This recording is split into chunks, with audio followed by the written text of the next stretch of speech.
بطری خالی داری؟ این ترفند جالب و هر کسی نمیدونه. با اکوکوک همراه باشید. 3 عدد تخم مرغ، 1.5 پیمانه شکر، 1 قاشق چایخوری وانیل.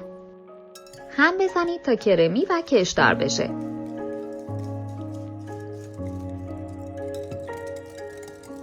یه پیمانه شیر اضافه کنید و هم بزنید. 1/3 پیمانه روغن،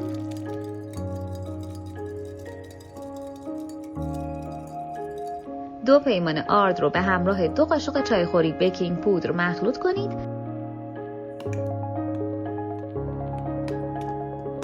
و روی مواد علک کنید و هم بزنید.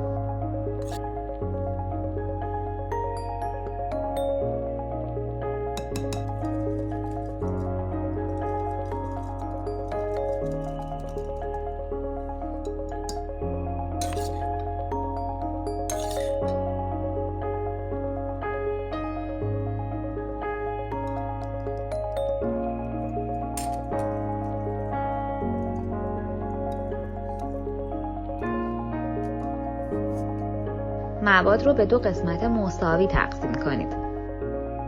به یک قسمت 2 قاشق غذاخوری پودر کاکائو و به قسمت دیگه 2 قاشق غذاخوری آرد اضافه کنید و مخلوط کنید.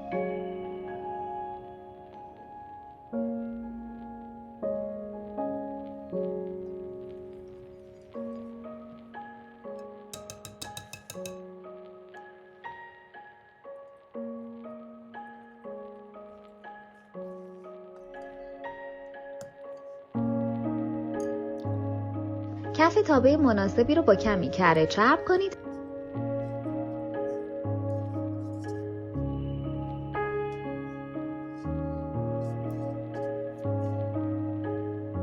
و بعد آرد پاشی کنید.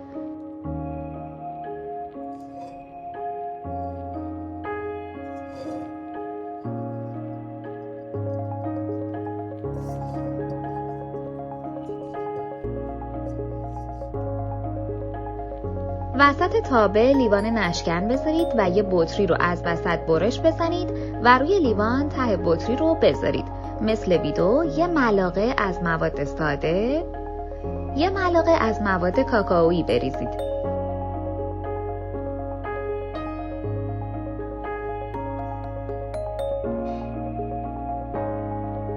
این کار رو به ترتیب انجام بدید تا موادتون تموم بشه.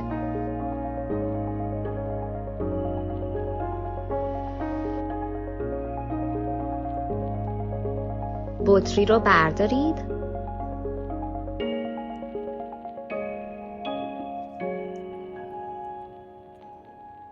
تابه رو روی حرارت متوسط روی شعله پخش کن بذارید. داخل لیوان کمی آب بریزید و درش رو ببندید. 40 دقیقه زمان بدید تا بپزه. لیوان رو با یه چرخش خارج کنید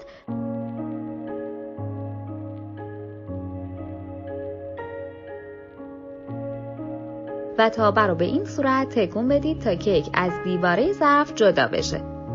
داخل ظرف مناسب برگردونید و روش پودر قند علک کنید.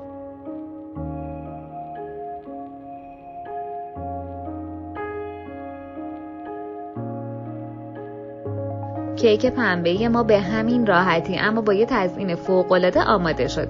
در کنار خانواده برای عصرانه دلچسب ازش لذت ببرید. منتظر آموزش‌های بعدی ما هم باشید. نوش جان. دوستان حتما کامنت هاتون رو با حروف انگلیسی برامون بنویسید. لطفاً برای حمایت از ما لایک و سابسکرایب رو فراموش نکنید.